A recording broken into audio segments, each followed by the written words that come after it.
Salam sejahtera buat penonton tayangan ini. Baru-baru ini sekitar 2 tahun yang lalu telah diterbitkan Undang-Undang nomor 12 ya, tahun 2022, yaitu Undang-Undang TPKS, Tindak Pidana Kekerasan Seksual. Nah, mungkin ada orang yang sudah mulai mendengar isu-isu atau membaca undang-undang ini, lalu saya ditanya, apa yang dimaksud dengan tindak pidana kekerasan seksual non-fisik? Ya, mungkin kalau secara gampang orang berpikir bagaimana terjadi kekerasan seksual tapi non-fisik gitu ya. Tapi memang setelah saya baca di dalam pasal 4 Undang-Undang TPKS, Tindak Pidana Kekerasan Seksual, di sana ada mengatur tentang beberapa kriteria atau beberapa jenis-jenis TPKS, Tindak Pidana Kekerasan Seksual. Saya sebut aja TPKS.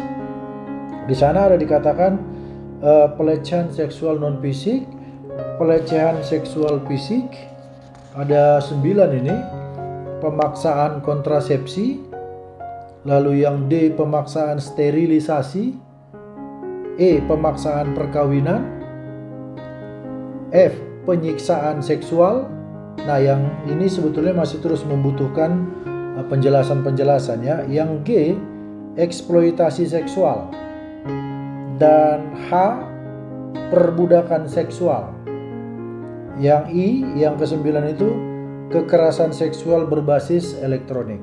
Jadi dengan adanya undang-undang TPKS ini berarti apa-apa yang tidak diatur di dalam KUH pidana berarti akan merujuk kepada undang-undang ini. Begitu. Nah, terkait dengan pertanyaan bagaimana kekerasan seksual non-fisik ini, saya coba buka di penjelasan undang-undang ini. Di dalam penjelasan undang-undang nomor 12 tahun 2022 ini dikatakan di sana begini.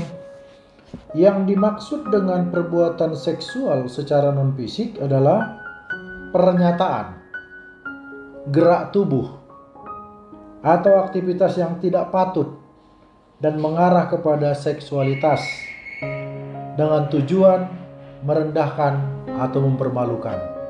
Nah, dengan penjelasan ini sebetulnya definisi atau batasan-batasan dari kekerasan seksual non-fisik itu menjadi begitu lebar ya.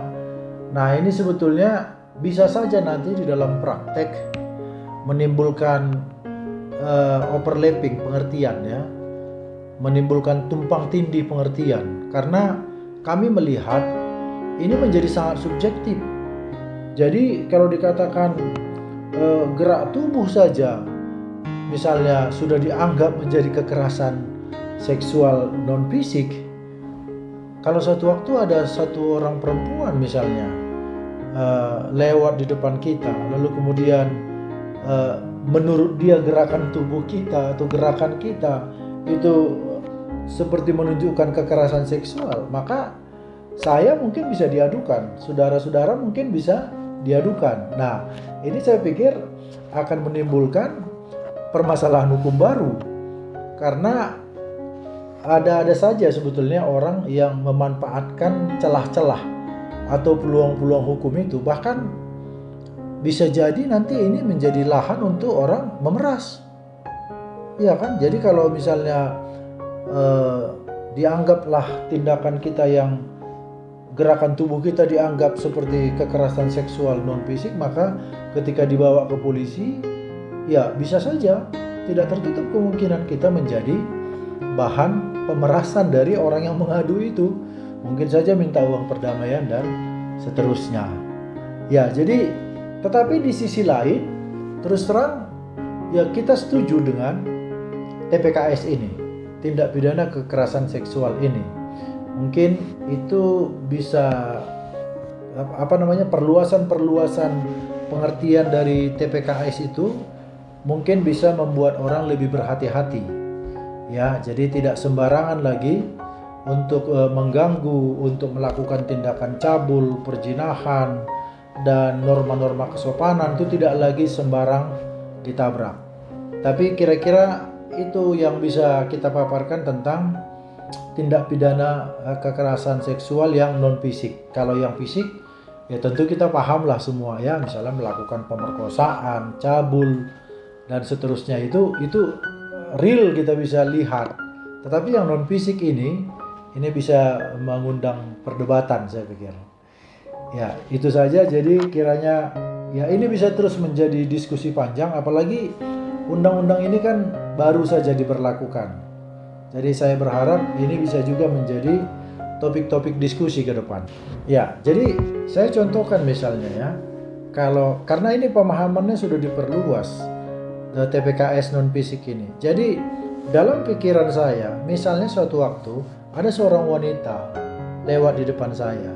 Kemudian misalnya saya bersiul, ya kan? Saya bersiul, lalu kemudian dia tersinggung.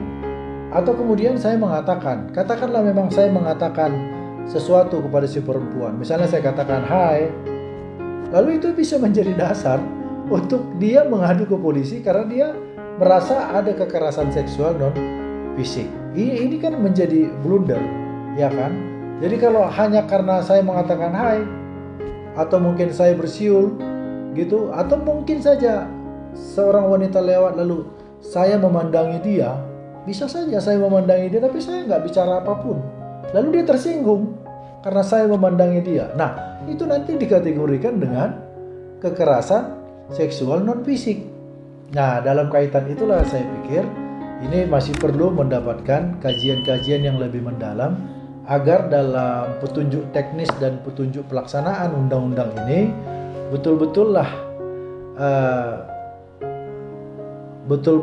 itu bisa mengakomodir semua kepentingan ya. Jadi tidak hanya pihak yang merasa dia dirugikan atau tidak merasa dilecehkan saja, tapi dari pihak lain juga harus dipikirkan. Itu saya rasa.